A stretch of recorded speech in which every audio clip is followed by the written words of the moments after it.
All right, so we are going to be solving 6 times 1/4. And the two different ways that I think everyone is most fond of are repeated addition and then also the old-fashioned way, or the OOF method.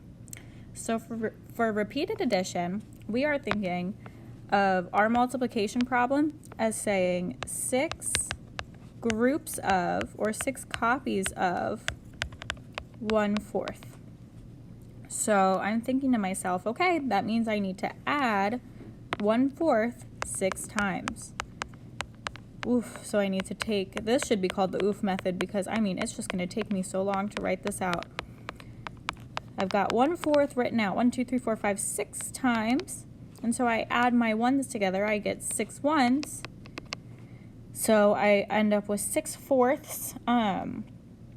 And that can also be 1 and 2/4, right? Because if I get one group of 4 out of here, I'm left with 2. And then that can also be the same as 1 and 1/2 because 2/4 is the same as 1/2. You can write that any of those ways and that is a correct answer.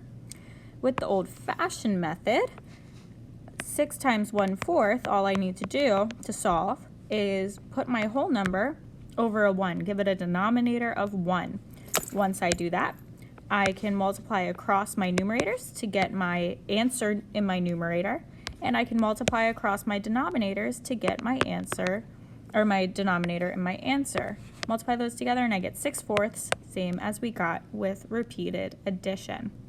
The only other way that I would really recommend thinking about to solve this problem, we could half and half again, but since that only works for a quarter, I wouldn't spend too much time on it.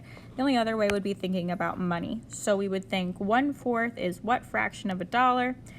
1/4 is the same as 25 cents. So when I have 6 times 1/4, that's the same as saying 6 times 25 cents. So you could solve it that way too if that's more comfortable for you. And if we were to do that, we would find that 6 times 25 cents is the same as, what's it called, 150. Is that, am I lying to you? No, that's good. Yeah, 150 cents or $1.50 or 1.5. So same thing that we would see up there with repeated addition or the OOF method.